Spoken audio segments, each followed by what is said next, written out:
Bem-vindos a mais um Foot Talks, o espaço do pensar estratégico para o desenvolvimento do futebol.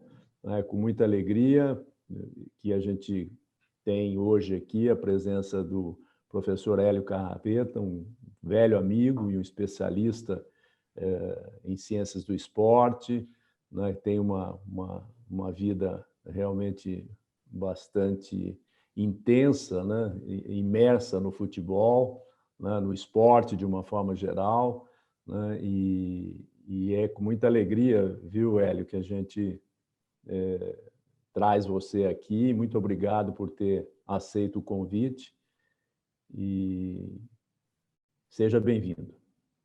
Para mim é um prazer, eu agradeço muito o convite.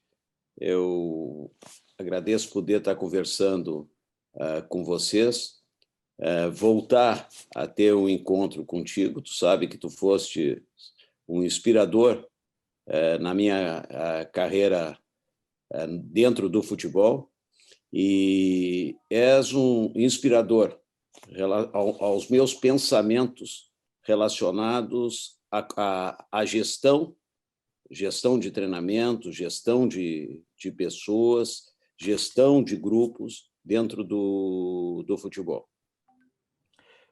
Hélio, uma coisa que a gente até já teve a oportunidade de conversar, talvez rapidamente, eu gostaria de aprofundar com você. O período que eu pude trabalhar no Rio Grande do Sul, eu percebi uma característica do Rio Grande do Sul para estudar mais profundamente o futebol. Eu diria até que é algo que salta aos olhos, perceber. Não é à toa que a gente tem muitos profissionais no futebol hoje formados no Rio Grande do Sul. Basta dizer os treinadores. Você pega o histórico dos treinadores mais assim bem-sucedidos no futebol, mas não é só o treinador, a gente vê também em outras funções. Você que é daí, convive com essa cultura, já trabalhou no Grêmio, já trabalhou e trabalha no Inter já há 25 anos, se não me engano, já há um bom tempo. Como é que você analisa essa questão? Você, além de conhecer profundamente a cultura do Rio Grande do Sul, você conhece também outras culturas, já estudou na Europa, na Espanha, Barcelona, enfim, já viajou o mundo afora aí. Qual a sua reflexão sobre essa questão, Hélio? Eu vejo assim, Medina, o futebol, o esporte em geral, mas vamos falar especificamente do futebol, ele não se dissocia da cultura de um povo, da cultura de um estado. E a cultura do Rio Grande do Sul, o gaúcho, sempre teve um sentimento muito forte de pertencimento. E nas suas atitudes, sempre ele foi na história. O gaúcho foi um guerreiro. Um guerreiro, ele sempre foi, ele nunca se conformava com determinadas situações, tanto situações sociais, políticas, e isto eu acho que transpassa para o futebol. Uma das características do futebol gaúcho sempre foi a competitividade. Essa competitividade, eu acho que ela está enraizada na cultura do gaúcho, na cultura do Rio Grande do Sul. Eu acho que isso é uma das características, é uma das raízes do futebol gaúcho. Outro aspecto também dentro da cultura do futebol, o futebol gaúcho sempre teve uma característica, pela própria característica, pelo comportamento do gaúcho, ele sempre teve uma característica muito mais, eu vou usar o termo defensivista, para depois atacar. Então, eu vejo esta uma raiz muito forte no futebol do Rio Grande do Sul, e vejo que é uma raiz muito forte, que eu acompanho o Internacional desde os meus 10 anos de idade, sempre foi uma característica muito forte do Internacional. Uhum. E os clubes do interior também, eles apresentam esta mesma característica. Isso não quer dizer que não predomine a arte, a espontaneidade entre os jogadores de futebol e no jogo do futebol, mas é uma característica muito peculiar, no meu ponto de vista. Uhum. Interessante. Rafael?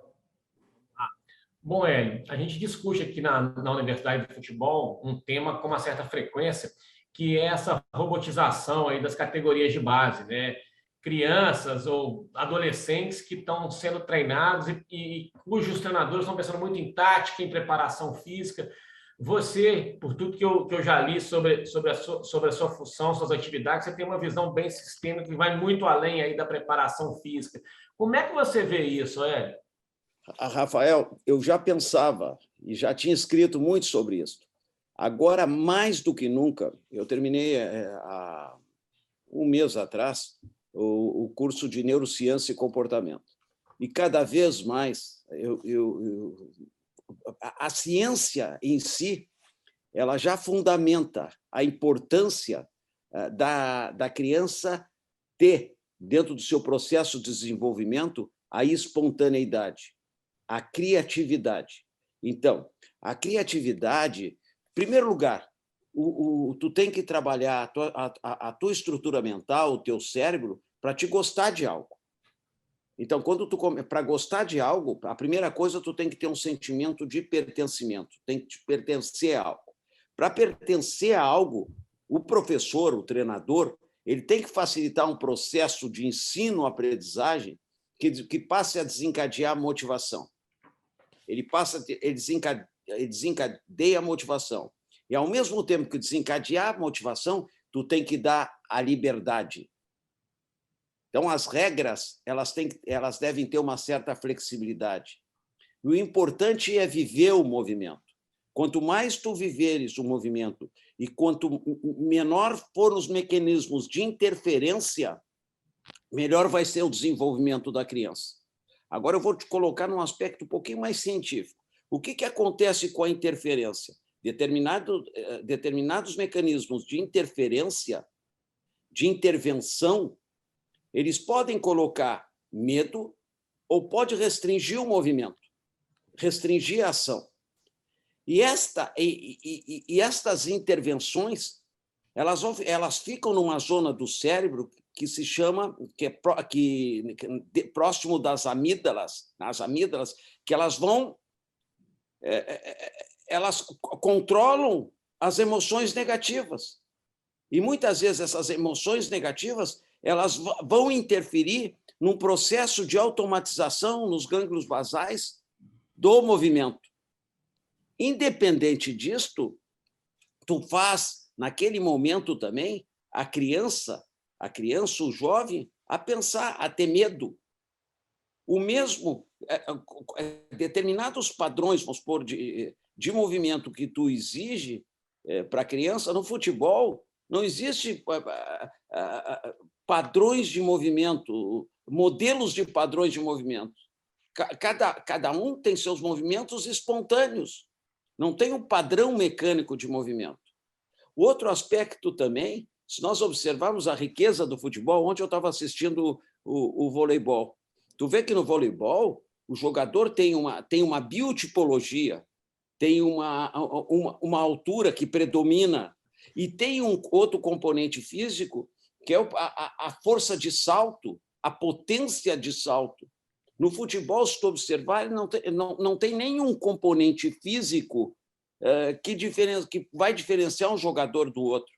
O que diferencia um jogador do outro são os componentes técnicos interativos, não os técnicos isolados, os técnicos interativos. E os técnicos interativos, eles vão depender muito, muito da cognição, da capacidade de percepção. Para ter essa capacidade de percepção, ele tem que ter liberdade. E, em relação aos componentes físicos, que muitas vezes a gente fala na preparação física, não, os componentes físicos tu otimiza para jogar futebol, tu não maximiza. Vamos supor, no voleibol, tu maximiza determinados componentes dos saltos, da força. No futebol, não. Então, o futebol por si só, é um esporte que oportuniza a todos sem ter um padrão comportamental. Quando eu falo padrão comportamental, não é um padrão comportamental físico, é um padrão comportamental que está relacionado à performance, que é o físico, é o técnico, é o tático, é o relacional, é o emocional, é o social, é o cultural.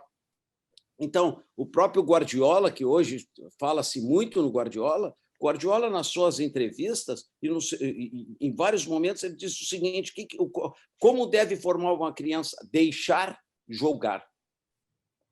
Deixar jogar, eu entendo, além de deixar jogar, ensinar a pensar. Ensinar a pensar o jogo. Ensinar a pensar o jogo e ensinar a pensar as relações do jogo. Por quê? Ela se deixar a jogar e buscar alternativas, que ela tenha motivação, ela vai formar uma base, um repertório de movimentos, um repertório de movimentos associados à cognição, associados ao prazer, associados à espontaneidade. E outro componente, tu não deve levar fadiga, porque a fadiga ela não te proporciona a criar. A fadiga tu não cria. Então, se tu quer desenvolver a criatividade, que é fundamental, tu não pode levar ao cansaço. Então, os intervalos, muitas vezes, entre um treino e outro, não deve ser. A criança pode jogar, pode treinar. Uma criança até 10 anos pode treinar 3 vezes por semana e jogar no final de semana. Seria o ideal. Ela até tem que ir para casa, treinou segunda, terça-feira, até que está louca de vontade de voltar quarta para treinar. Isso é fundamental. Então, eu vejo nesse aspecto a importância do processo de formação, independente dos aspectos motores. Quanto mais rica a vivência motora, maior a capacidade de adaptação à complexidade, a movimentos e ações mais complexas. E ações mais complexas que o próprio jogador vai criar. Ela não existe padrão mecânico. Se nós observarmos, não tem padrão mecânico. Eu acho que isto vai fazer uma grande diferença na formação do jogador de futebol. Nós tivemos a formação, se nós buscarmos lá, nos anos 50, nos anos 60, o jogador era formado na várzea. E hoje nós temos mais recursos. Mas nós temos que buscar, lá no passado, alguns componentes da cultura do futebol brasileiro e trazer para o presente. É nesse sentido que eu vejo o processo de formação. E vejo 2 etapas assim muito, muito claras. Eu vou colocar no aspecto cronológico, mas esse cronológico pode ter uma certa variabilidade. Vamos supor, eu vejo até os 11 anos um processo de formação, dos 11 aos 15, e depois dos 15 16 em diante, tu já está buscando mecanismos já para o elevado rendimento. Elevado rendimento não é elevado rendimento pensar em maximização dos esforços. Tu tem que pensar em relação à complexidade das ações. Não maximização de esforços. E tu vai trabalhando as ações motoras específicas, né, dentro de uma visão muito mais, vai levando a entender a complexidade mais do jogo em si. Hélio, nessa linha, né, nessa reflexão que você está nos trazendo aí, tem um outro elemento, né, fundamental. Quando você fala assim de restringir o número de treinamentos para os mais jovens, né, a gente não pode se esquecer também do componente lúdico dessa atividade, né? Muitas vezes o alto rendimento parece que é algo conflitante com o prazer de jogar, né? Então, esse é um elemento, e basta lembrar, né, que as crianças, quando jogam e têm essa paixão pelo futebol, eles são capazes de jogar horas diariamente, né? E aí não há problema de carga, né? Porque o prazer alimenta também, né? E aí, dentro desse olhar complexo que você nos traz aí, é fácil compreender, né? Que os elementos, às vezes, fisiológicos, eles são impactados pelo todo da pessoa, né? Pelos aspectos gerais, mentais, culturais, psicológicos, emocionais, enfim, né? Espirituais, se a gente quiser também incluir, né? E a carga, então, muitas vezes, ela, nesse mundo que especialista, né? Às vezes a carga ela fica a cargo da fisiologia, por exemplo, né? E nos distancia às vezes desse olhar da complexidade, como você falou, né? O que você pensa sobre isso? Eu Sobre vejo o assim, lúdico, o lúdico no treino. O cérebro responde por 3 componentes que eu considero importante: a motivação, a inspiração e os exemplos. Tá? Então, no momento que tu está trabalhando, isso qualquer faixa etária. E quando tu fala em relação ao lúdico, cada vez mais, vamos supor, tu tem que criar o próprio ambiente, pode ser o ambiente da alta competição, dentro da alta competição, tu vai desenvolver, tu vai criar vai ter regras, tudo, mas tu tem que encontrar, é fundamental, o prazer. Nós estamos aqui falando de futebol, e nós gostamos de futebol, nós passamos a ler futebol, fazer observações de futebol, dentro das relações das mais amplas possíveis, porque nós temos o prazer, nós gostamos, e dentro disso aqui, queira ou não queira, Medina, tem um sentimento lúdico. O lúdico, agora que eu falo contigo, nós estamos jogando o quê? É um jogo. Nós estamos jogando com as palavras. Né? Nós jogamos com as palavras. E dentro do meio, quanto mais tu puder ter um ambiente descontraído, essa descontração, flexibilizar as regras dentro de determinados padrões, é óbvio, mas quando tu flexibiliza a regra já dentro do ambiente e o jogador, tu estimula, passa a dar para o jogador responsabilidades, funções, isso é fundamental. Fundamental. O que nós vemos hoje no futebol, muitas vezes, eu vejo no futebol atual, que me preocupa muito, muito, muito, é a dificuldade do jogador expressar aquilo que sente, expressar aquilo que percebe. E eu acho que a expressão, através da palavra, ela é fundamental, ela não fere ninguém. Eu costumo dizer para os atletas, quando eu trabalho em retreinamento, e mesmo quando eu converso com os atletas, eles não podem ter medo de falar, expressar aquilo que é melhor para o grupo. E quando eles estão trabalhando individualmente, eles são obrigados, eles devem expressar aquilo que eles sentem, aquelas atividades que eles encontram, que eles consideram mais importantes para eles naquele momento. Que muitas vezes, o que acontece?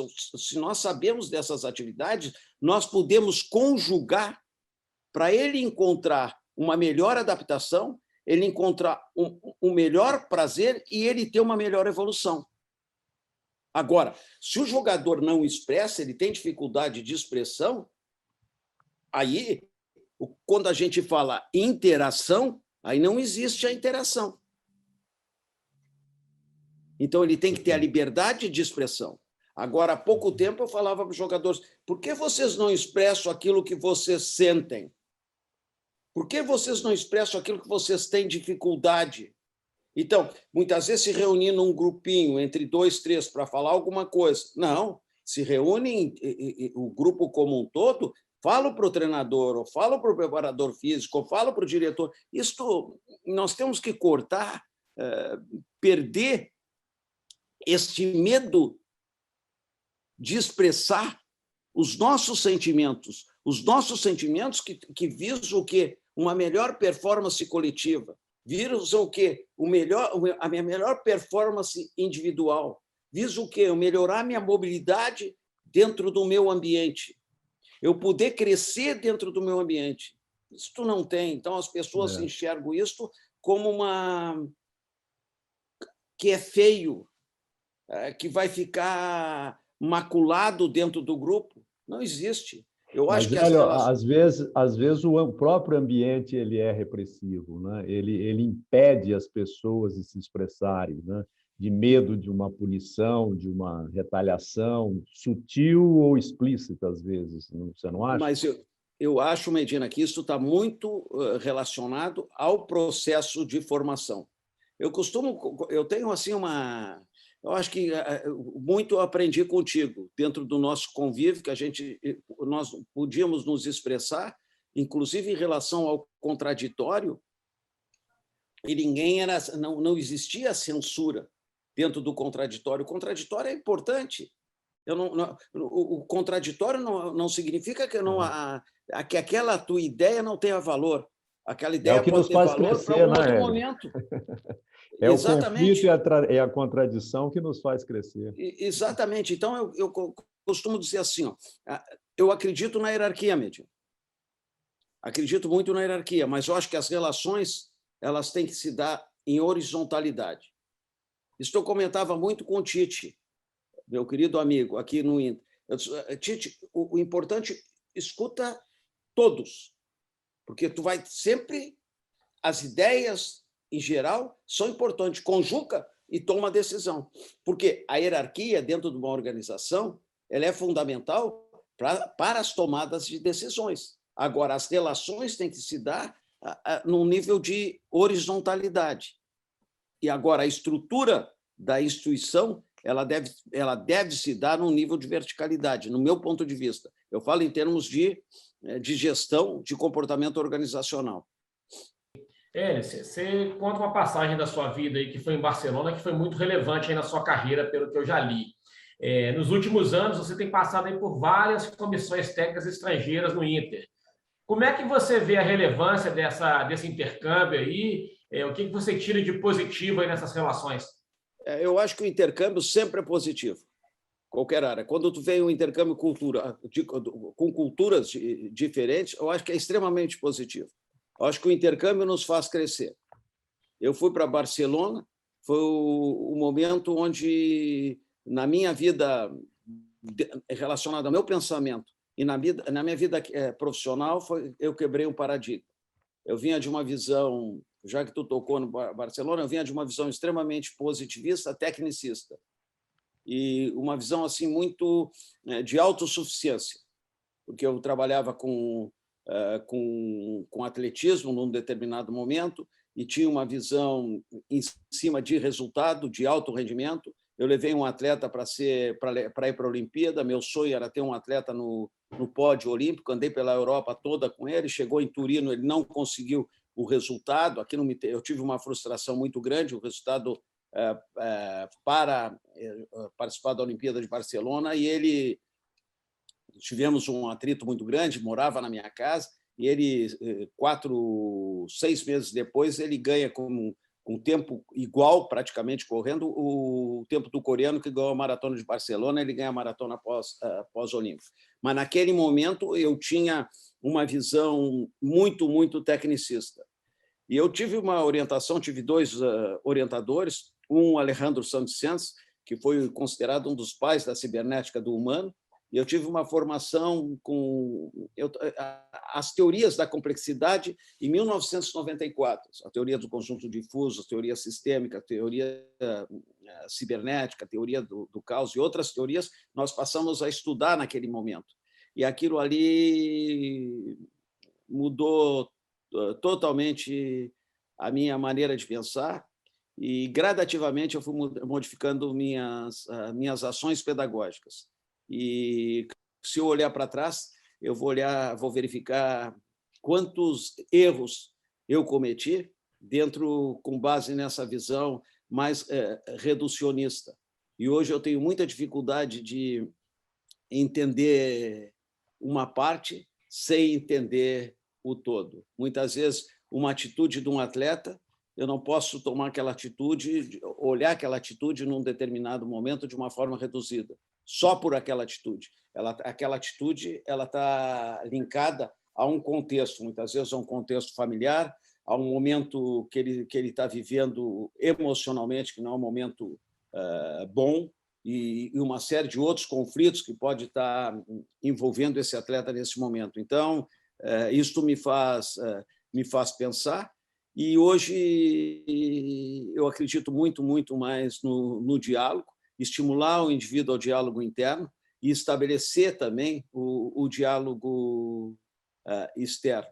Então, eu tenho naquele momento passei a ter quebrou um paradigma em relação à minha vida.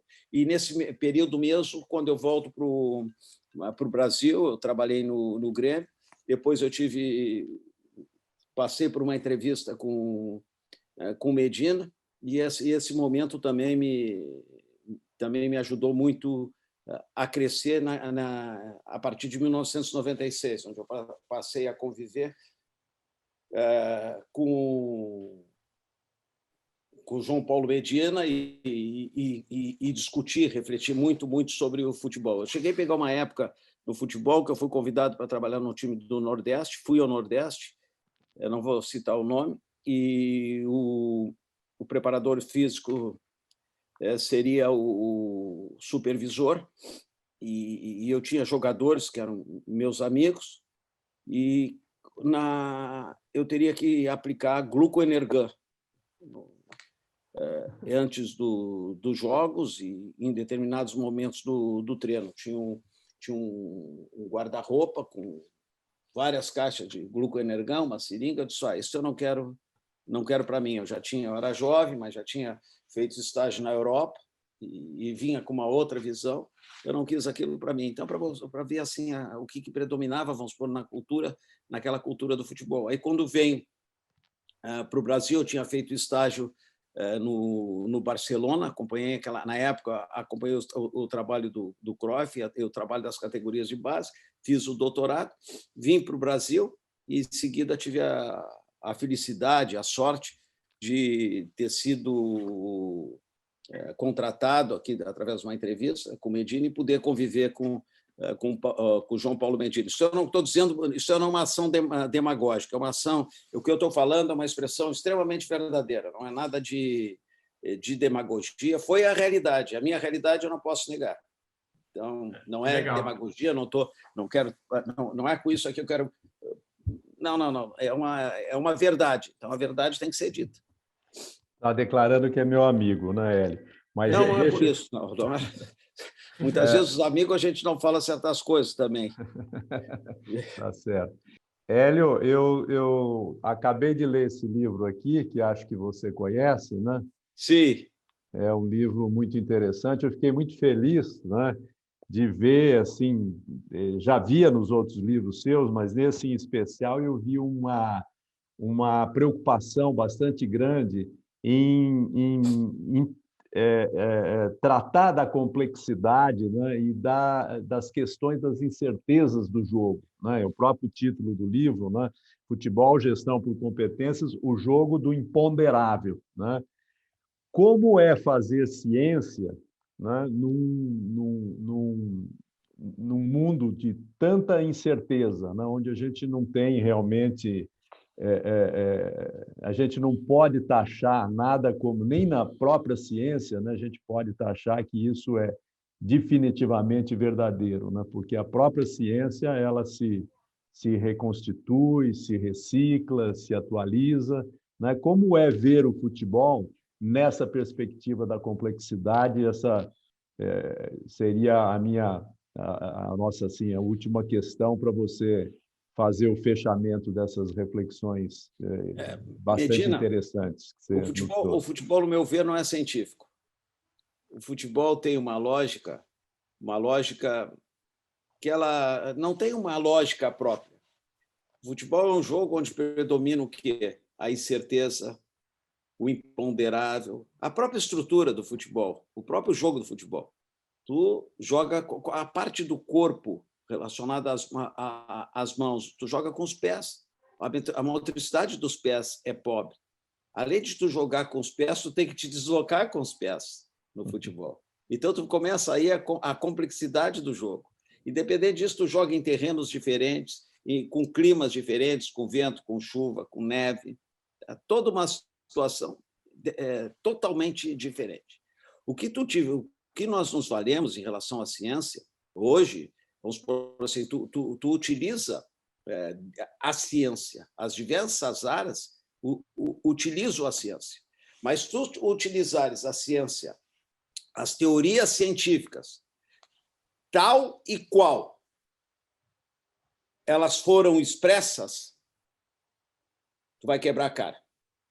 Tu tem que ter capacidade de usar a ciência para conjugar a ciência na tua realidade.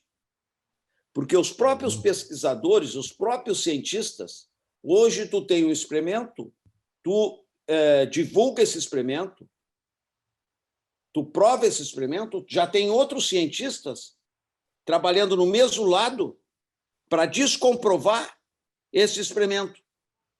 E já estão provando outro experimento. E assim vai. Então, eu entendo que em todas as áreas, se tu pegar determinados paradigmas científicos e tentar aplicar esses paradigmas científicos no futebol, ou no esporte em geral, não, tu é obrigado a conjugar. Eu acho que a ciência tem seus valores. Só que, na minha visão, sábado eu participei do curso da Federação Mundial de Medicina do Esporte e estava colocando, na minha humilde visão, hoje, dentro do futebol, as ciências humanas são tão importantes, ou talvez mais importantes que a ciência biológica. Então, nesse aspecto, vamos supor assim, se nós buscarmos os estudos das ciências humanas, as ciências humanas, elas não têm um viés puro de certeza. Se nós buscarmos a ciência dentro das ciências biológicas, nós temos determinados paradigmas que tentam nos levar à certeza. Então, nesse aspecto, Medina, eu acho que nós nos valemos da ciência, mas nós temos que conjugar a ciência de acordo com a nossa realidade, de acordo com a nossa intenção, com a nossa subjetividade e com base no olhar do outro. Tu não pode desprezar o olhar do outro, não pode desprezar o sentimento do outro. O jogador tem muito para nos dar. Muito para nos dar. Nós temos que ter inteligência para poder explorar esse muito que ele tem para nos dar e o muito que ele tem para dar para ele mesmo. Então, eu vejo isso extremamente, quando a gente fala em complexidade, isso é complexidade. E essa complexidade vai depender muito da nossa sensibilidade, da nossa intuição, da nossa visão de mundo. E, por outro lado, também, né, Medina, nós não ficarmos presos às nossas especialidades, aos nossos conhecimentos, à nossa formação. Eu acho que isto é fundamental. Muito bom, Hélio. Estamos chegando aqui ao final do nosso tempo e queria, mais uma vez, né, agradecer e expressar aqui a nossa alegria de contar com a sua participação, as suas reflexões, né, sempre bastante cuidadosas, né, em relação a aquilo que você faz, aquilo que você fala. E eu deixaria aqui como, né, para as suas palavras finais aí, o que você poderia transmitir assim de mensagem de esperança, vamos dizer assim, àqueles que trabalham ou desejam trabalhar no futebol, né? Que tipo de mensagem nesses tempos difíceis que nós estamos passando aí você traria aí para todos nós? Eu penso assim, eu vou dar o meu exemplo. Eu me sustento no futebol, esses 25 anos no Internacional, com base, quem me dá sustentação é a pedagogia. São meus princípios pedagógicos, são meus valores pedagógicos. E, por outro lado, todo o processo interno que eu venho desenvolvendo em relação à empatia. A capacidade que eu passo a desenvolver, o meu treinamento que eu posso me desenvolver para me colocar no lugar do outro, me colocar no lugar do meu dirigente, me colocar no lugar do meu treinador, me colocar no lugar do meu atleta. Muitas vezes nós vivenciamos momentos de muita incoerência, momentos de muita ignorância, momentos de decisões baseadas na mídia, de decisões fundamentadas na inexperiência.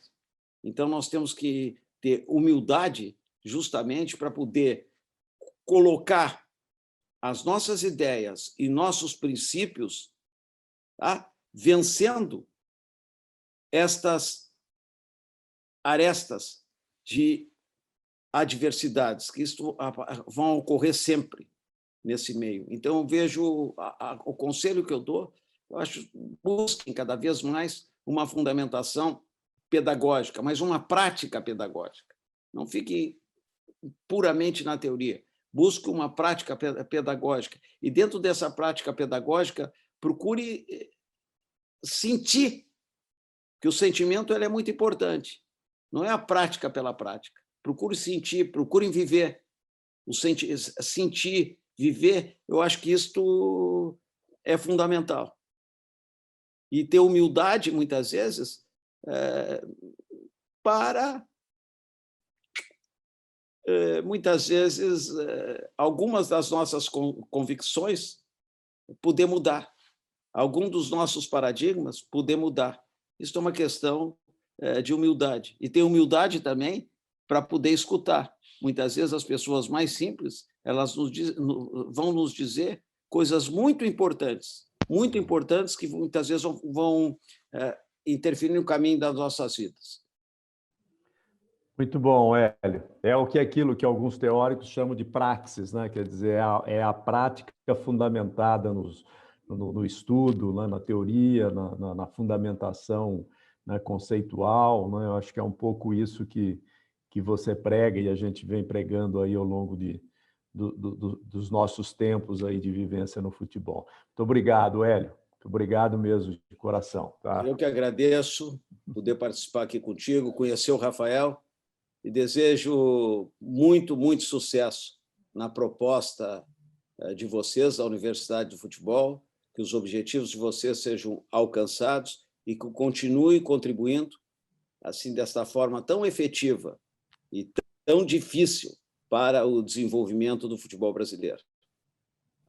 Um grande abraço para vocês. Obrigado, grande abraço.